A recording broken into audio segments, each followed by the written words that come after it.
இயேசு ஜீவிக்கிறார். சுவிசேஷ ஊழியம் வழங்கும் ஜீவ வார்த்தைகள். கிறிஸ்துவில் பிரியமானவர்களே, ஆண்டவராகிய இயேசு கிறிஸ்து நாமத்தில் உங்களை யாவரையும் அன்போடு வாழ்த்தி வரவேற்கிறோம். இயேசு ஜீவிக்கிறார் ஒளித்தின் சார்பாக வெளியிடப்படுகிற ஜீவ வார்த்தைகள் என்கிற நிகழ்ச்சியை காண்கிற உங்களை கர்த்தர் ஆசீர்வதிப்பாராக. தொடர்ந்து ஒவ்வொரு வாரமும் இதே நேரத்திலே இந்த செய்திகளை கேளுங்கள். உங்களுக்கு அறிமுகமானவர்களையும் கேட்க செய்யுங்கள். உங்கள் கருத்துக்களை அநேக தெரியப்படுத்துகிறீர்கள். கர்த்தர் உங்களை ஆசீர்வதிப்பாராக. இந்த வார்த்தைகளை குறித்து CD உங்களுக்கு தேவையானாலும் எங்களோடு விட நீங்கள் தொடர்பு கொள்ளுங்கள். கர்த்தர் உங்களை ஆசீர்வதிப்பாராக. இந்த நாளில் உங்களுக்காக தேவனுடைய வார்த்தையை நான் வாசிக்கிறேன், கவனமாய் கேளுங்கள். யாத்திராகமம் 2ஆம் அதிகாரம் 24ஆம் வசனம். தேவன் அவர்கள் பெருமூச்சை கேட்டு தாம் ஆபிரகாமோடும் ஈசாக்கோடும் யாக்கோபோடும் பண்ணின உடன்படிக்கையை நினைவு கூர்ந்தார். தேவன் அவர்கள் பெருமூச்சை கேட்டார். அன்றைக்கு இஸ்ரவேல் ஜனங்களுடைய பெருமூச்சை ஆண்டவர் இயேசு கேட்டார்.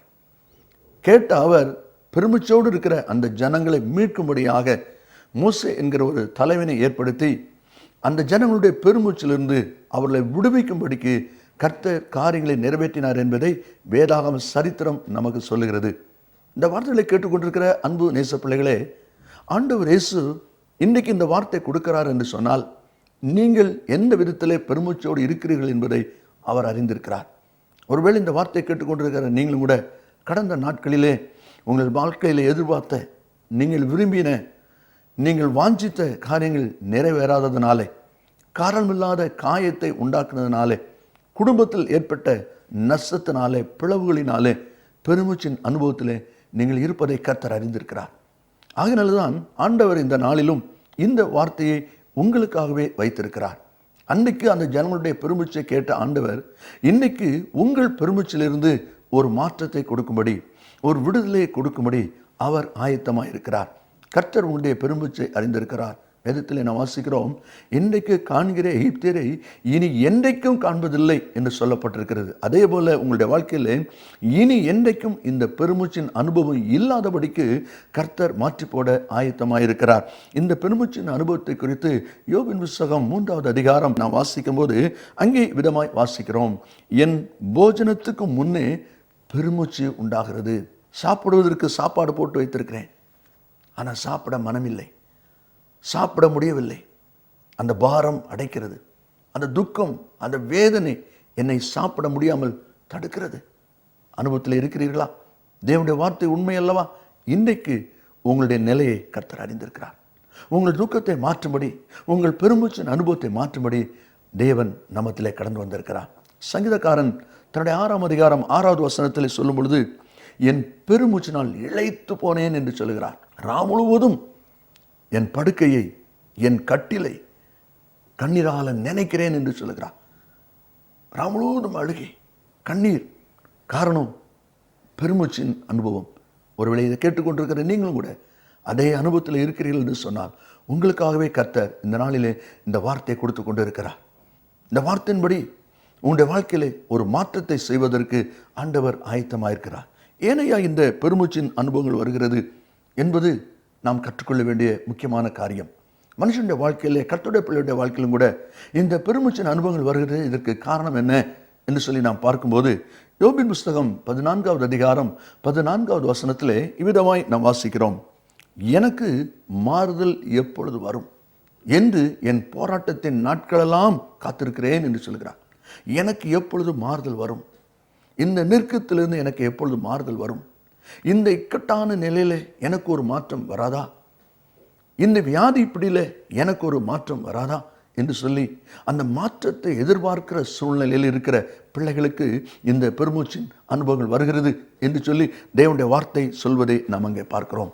இந்த வார்த்தையில் கேட்டுக்கொண்டிருக்கிற அருமையான கர்த்தருடைய பிள்ளைகளே, ஒருவேளை நீங்களும் கூட இதே நிலையில் இருக்கிறீர்கள் என்று சொல்லி கர்த்தர் அறிந்தபடினால்தான் உங்கள் துக்கத்தை மாற்றும்படி, உங்கள் வேதனைகளை மாற்றும்படி அவர் வந்திருக்கிறார். எரேமியா 50ஆம் அதிகாரம் 31ஆம் வசனத்திலே வாசிக்கும் போது சொல்லப்பட்டிருக்கிறது, உன்னை விசாரிக்கும் காலமாகிய உன்னுடைய நாள் வந்தது. இது உங்களை விசாரிக்கக்கூடிய நாள். கர்த்தர் உங்களை விசாரிக்கும்படி, உங்கள் பெருமூச்சை விசாரிக்கும்படி, உங்கள் துக்கங்களை விசாரிக்கும்படி அவர் வந்திருக்கிறார். ஐயா, அவர் வந்திருக்கிறாரம்மா. இனி இந்த பெருமூச்சின் அனுபவம் உங்களை வேதனைப்படுத்த முடியாது என்று சொல்லி நான் விசுவாசிக்கிறேன். நீங்களும் விசுவாசத்தோடு கூட இந்த வார்த்தையை ஏற்றுக்கொண்டு ஆண்டவர் இயேசுவுக்கு உங்களுடைய வாழ்க்கையில் இடம் கொடுப்பீர்களானால் இந்த அனுபவங்கள் மாறிப்போகும். இப்படிப்பட்ட சூழ்நிலையில் அநேக சமயங்களில் நமக்கு ஒரு எண்ணங்கள் வருவதுண்டு.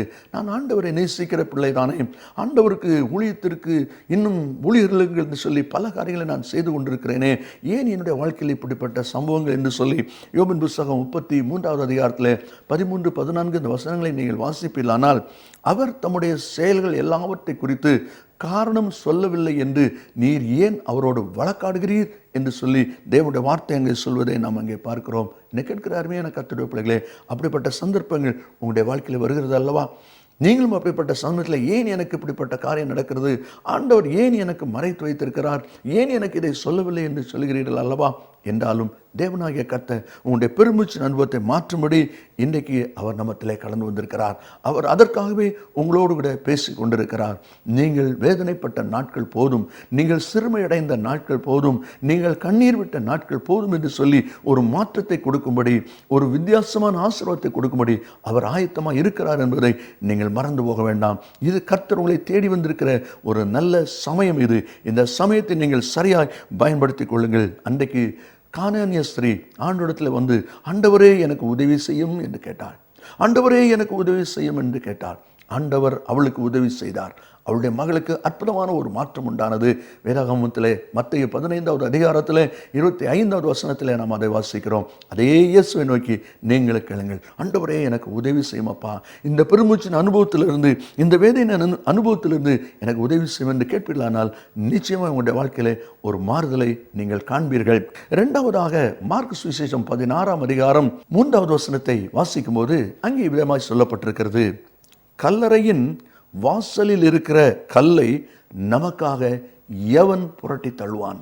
ஆண்டவர் இயேசு மரித்தார், அடக்கம் பண்ணப்பட்டார். ஒரு பெரிய கல் மூலமாய் அந்த கல்லறை அடைக்கப்பட்டது. இப்பொழுது ஸ்திரீகள் சிலர் அதிகாலையிலே ஆண்டவருடைய சரீரத்துக்கு சுகந்த வர்க்கம் இடும்படியாக கல்லறைக்கு நேராய் புறப்பட்டு வந்து கொண்டிருக்கிறார்கள். அப்படி வந்து கொண்டிருக்கும் பொழுது அவர்களுக்குள்ளே ஒரு பெரிய கேள்வி, அவர்களுக்குள்ளே ஒரு பெரிய பெருமூச்சின் அனுபவம். என்ன, இத்தனை பேர் நாம் புறப்பட்டு போனாலும் நாம் பெண்கள் அல்லவா, நம்மால் அந்த கல்லை புரட்ட முடியாது.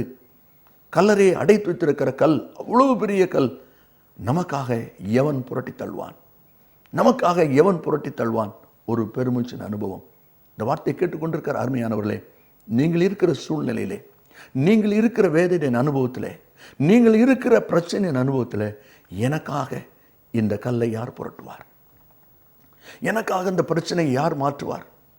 யார் எனக்கு இந்த பிரச்சனையில் எனக்கு கை கொடுக்கக்கூடியவர் என்று சொல்லி ஒரு கேள்வியோடு கூட அன்றைக்கு அந்த ஸ்திரீகள் கல்லறை நோக்கி போகும்போது அப்படிப்பட்ட ஒரு கேள்வியோடு போனது போல அந்த விதமான ஒரு கேள்வியோடு கூட நீங்கள் வந்திருக்கிறீர்கள். கர்த்தர் உங்களை பார்த்து கொண்டிருக்கிறார். 2 ராஜாக்கள் 4ஆம் அதிகாரம் 1வது வசனத்தில் கடன் நிமித்தம் தன் பிள்ளைகளை இழக்க கொடுக்கக்கூடிய ஒரு நிர்பந்தமான நிலைமை ஏற்பட்ட பொழுது தீர்க்கதரிசியை நாடி அந்த தாயானவள் ஓடி வந்ததை வேதாகமத்திலே நான் வாசிக்கிறோம். அதே போல கடன் பாரத்தினாலே நிவர்த்தி செய்ய முடியாதபடி எங்கே போவேன், எப்படி இதை நான் கொடுக்க போகிறேன், யார் எனக்கு இதை உதவி செய்ய முடியும் என்று சொல்லி இயங்கிக் கொண்டிருக்கிற கர்த்தருடைய பிள்ளையை கர்த்தர் உங்களை பார்க்கிறார். கர்த்தர் உங்களுடைய வியாகுலங்களை பார்க்கிறார். கர்த்தர் உங்களுடைய பெருமூச்சின் அனுபவத்தை பார்க்கிறார். தேவனால கூடாத காரியம் ஒன்றுமில்லை. கர்த்தர் நிச்சயமாய் ஒரு அற்புதமான வழியை உங்களுக்கு ஏற்படுத்துவார். அந்த தேவனை நோக்கி பாருங்கள். கானானிய ஸ்திரீ சொன்னது போல, ஆண்டவரே எனக்கு உதவி செய்யும் என்று சொல்லி கேளுங்கள். அன்றைக்கு யோசேப்பு சிறைச்சாலையில் கிடக்கும் பொழுது, இந்த இடத்திலிருந்து யார் என்னை விடுதலையாக்குவார்? நான் இந்த சிறைச்சாலையிலிருந்து விடுதலை ஆக வேண்டுமே, யார் எனக்கு உதவி செய்வார் என்று சொல்லி அவன் அங்கலாய்க்கிற ஒரு அனுபவத்தை நாம் பார்க்கிறோம். அதனால தான் யோபின் புத்தகம் 17வது அதிகாரம் 3வது வசனத்திலே இவ்விதமாய் எழுதப்பட்டிருக்கிறது, தேவரீர் என் காரியத்தை மேற்போட்டுக்கொண்டு எனக்காக பிணைப்படுவீராக, வேறே யார் எனக்கு கை கொடுக்கத்தக்கவர்? ஆண்டவரே, நீர் ஒருவர் தான் எனக்காக பிணைப்பட வேண்டும், நீர் ஒருவர் தான் எனக்காக செயல்பட வேண்டும், வேறு யார் எனக்கு கை கொடுக்கக்கூடும்? பக்தன் சொல்கிறான். அதே போல அதே தேவனிடத்தில் நீங்களும் கேளுங்கள், ஆண்டவரே நான் இப்படிப்பட்ட பெருமூச்சின் அனுபவத்தில் இருக்கிறேன், இந்த கல்லை புரட்டுவது யார்? இந்த கடனை மாற்றுவது யார்? இந்த வேதனையை நீக்குவது யார் என்று சொல்லி அங்கலாய்ப்போடு வந்திருக்கிறேன் அப்பா. உலக மனுஷர், குடும்பங்கள், இனங்கள், ஜனங்கள் யாரானாலும் அவர்கள் எனக்கு கை கொடுக்க முடியாது, எனக்காக பரிந்து பேச முடியாது, எனக்காக செயல்பட முடியாது. ஆனால் கர்த்தர் எனக்காக பரிந்து பேசுகிற தேவன். அதனால என்னுடைய பாரம், என்னுடைய பிரச்சனையை நீர் மேல் ஏற்றுக்கொண்டு எனக்கு ஒரு மாற்றத்தை கொடுப்பீராக, எனக்கு ஒரு விடுதலை கொடுப்பீராக என்று சொல்லி அந்த தேவனை நோக்கி நீங்கள் முறையிடுவீர்களானால் ஜெபத்தை கேட்கிற ஆண்டவர், ஜெபத்துக்கு பதில் கொடுக்கிற ஆண்டவர் உங்களுடைய ஜெபத்துக்கு பதில் கொடுப்பார். உங்கள் பெருமூச்சின் அனுபவத்தை அவர் கண்டிப்பாய் மாற்றுவார். அதனால தான் இந்த நாளிலும் அந்த பெருமூச்சின் அனுபவத்தில் இருக்கிற உங்களை அவர் தேடி வந்திருக்கிறார் ஐயா. அந்த பெருமூச்சின் அனுபவத்தில் இருக்கிற உங்களை அவர் தேடி வந்திருக்கிறாராமா. ஒருவேளை எத்தனையோ பேர் தன் உயிரை மாய்த்து கொள்வதை பார்க்கிறோம். அதே போல இந்த வார்த்தை கேட்டுக்கொண்டிருக்கிற நீங்களும் கூட இந்த பெருமூச்சோடு நான் எப்படி வாழ முடியும், இந்த உலகத்திலே நான் இருந்து ஆவது என்ன, இனி மரித்து போவதுதான் முடிவு என்கிற நிலையில் நீங்கள் இருப்பில்லானால் இன்றைக்கு அந்த முடிவை மாற்றிக்கொள்ளுங்கள். நீங்கள் சாக வேண்டியவர்கள் அல்ல, நீங்கள் வாழ வேண்டியவர்கள். உங்களை கொண்டு கர்த்தர் செய்ய முடி வைத்திருக்கிற திட்டம் இருக்கிறது. உங்களுடைய குடும்பத்தில், உங்களுடைய சபையில், உங்களுடைய தெருவில் உங்களை கொண்டு ஆண்டவர் நிறைவேற்ற வேண்டிய காலம் இருக்கிறது.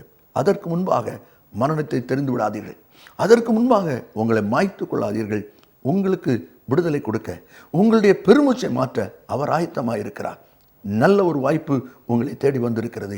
இதை நீங்கள் சரியாய் பயன்படுத்திக் கொள்வீர்களானால் ஒரு அற்புதமான அதிசயமான மாற்றத்தை உங்கள் வாழ்க்கையில் நீங்கள் பார்ப்பீர்கள். கடைசியாக ரோம நிருபம் 7ஆம் அதிகாரம் 24வது வசனத்தில் வாசிக்கிறோம், நிர்பந்தமான மனுஷன் நான், யார் இந்த மரண சரீரத்தில் நின்று என்னை விடுதலையாக்குவார்? நிர்பந்தமான மனுஷன் நான். அந்த நாட்களிலே கொடிய குற்றவாளிகள், பயங்கரமான குற்றவாளிகளுக்கு கொடுக்கப்படுகிற ஒரு பயங்கர வேதனையான தண்டனை என்ன என்று சொன்னால், அவருடைய சரீரத்தில் மரித்து போன ஒரு அழுகிய நிலைமையில் இருக்கிற பிரேதத்தை அவர்கள் முதுகில் வைத்து கட்டி விடுவார்களாம். அந்த பிரேதத்துடைய நாற்றம், அந்த பிரேதத்தில் இருக்கிற புழுக்கள் இவர்கள் மேலே அப்படியே ஊந்து கொண்டு இருக்கும். இவங்க கையை கட்டி வச்சுருப்பாங்க. அவங்க துடைக்கவும் முடியாது, ஒன்றும் செய்ய முடியாது, கலத்தி போடவும் முடியாது. அப்படிப்பட்ட ஒரு வேதனையின் அனுபவம் அந்த குற்றவாளிகளுக்கு அப்படிப்பட்ட ஒரு கடுமையான தண்டனை கொடுக்கப்படுமா? இங்கே பவுல் சொல்கிறார், இந்த மரண சரீரத்திலிருந்து யார் என்னை விடுதலையாக்குவார்? என்னை கேட்டுக்கொண்டிருக்கிற அன்பான கர்த்தருடைய பிள்ளைகளே, கர்த்தர் ஒருவரே இந்த மரண சரீரத்திலிருந்து உங்களை விடுதலையாக்குகிறவர். சங்கீதம் 38:11 வாசிக்கிறோம், என் சிநேகிதரும் தோழரும் என் வாதையை கண்டு விலகுகிறார்கள், என் இனத்தாரும் தூரத்திலே நிற்கிறார்கள். அப்படிப்பட்ட ஒதுக்கப்பட்ட நிலைமையில் இருக்கீங்களா? புறக்கணிக்கப்பட்ட நிலைமையில் இருக்கீங்களா? இயேசு உங்களை தேடி வந்திருக்கிறார். ஆண்டவர் இயேசு உங்களை தேடி வந்திருக்கிறார். உங்கள் பெருமூச்சை மாற்றுவதற்கு அவர் வந்திருக்கிறார். அவருடைய கரத்திலே அர்ப்பணிப்போமா? நிச்சயமாய் விடுதலையை பெற்றுக்கொள்வீர்கள். கண்களை மூடி கர்த்தரை நோக்கி பாருங்கள். இரக்கமுள்ள நல்ல பிதாவே, உம்மை நன்றியோடு துதிக்கிறோம் அப்பா. இஸ்ரவேல் ஜனங்களுடைய நெருக்கம், ஒடுக்குதல், பெருமூச்சு எல்லாவற்றையும் கர்த்தர் கேட்டு ஆபிரகாமுக்கு கொடுத்த வாக்குத்தத்தை, இந்த உடன்படிக்கை நினைவுறுந்த தேவனாய் கர்த்தர் இந்த நிகழ்ச்சிக்கு முன்பாக பெருமூச்சோடு இருக்கிற இந்த பிள்ளைகளுடைய கண்ணீரை நீர் பார்க்கிறீர், வேதனையை நீர் பார்க்கிறீர். யார் யார் இந்த நேரத்தில் உடைந்த உள்ளத்தோடு தங்களை அர்ப்பணிக்கிறார்களோ, உங்களுடைய கரத்தில் ஒப்பு கொடுத்துருக்கிறார்களோ, அந்த பிள்ளைகளுக்கு இந்த நாளில் தானே அந்த பெருமூச்சின் அனுபவங்கள் நின்று போகட்டும் அப்பா. துக்கங்கள் மாறி போவதாக, வேதனைகள் மாறி போவதாக, வியாதி கட்டுகள் விலகி போவதாக. யார் இந்த கல்லை புரட்டுவான்? நீர் ஒருவர் தான் அதை செய்கிறவர். நீர் அற்புதம் செய்து கொண்டிருப்பதற்காய் ஸ்தோத்திரம். இப்பொழுது குணம் அடைந்து கொண்டிருப்பதற்காய் ஸ்தோத்திரம். விடுதலை அடைந்து கொண்டிருப்பதற்காய் ஸ்தோத்திரம். ஆண்டவரே, தற்கொலையின் எண்ணங்கள் நீங்கி போவதற்காய் ஸ்தோத்திரம். ஒரு பெரிய மாற்றத்தை தம்முடைய பிள்ளைகள் வாழ்க்கையில கண்டு உமக்கு ஜீவனுள்ள சாட்சியம் நிற்க கர்த்தர் உதவி செய்வீராக. உம்முடைய கரத்தின் ஆசீர்வாதம் உண்டாகட்டும். இயேசுவின் நாமத்தில் பிதாவே, ஆமேன், ஆமேன். கர்த்தர் உங்களை ஆசீர்வதிப்பாராக. மேலும் விவரங்களுக்கும் உங்கள் ஜெப தேவைகளுக்கும் நீங்கள் எங்களோடு தொடர்பு கொள்ள வேண்டிய முகவரி John M Jeyaraj, 123A Thonavur road, Mavadi, Nellai மாவட்டம், தென்னிந்தியா 627107. Cellphone 9443113292. Email yesujivikarar@gmail.com. Website www.jesuslivesministries.org.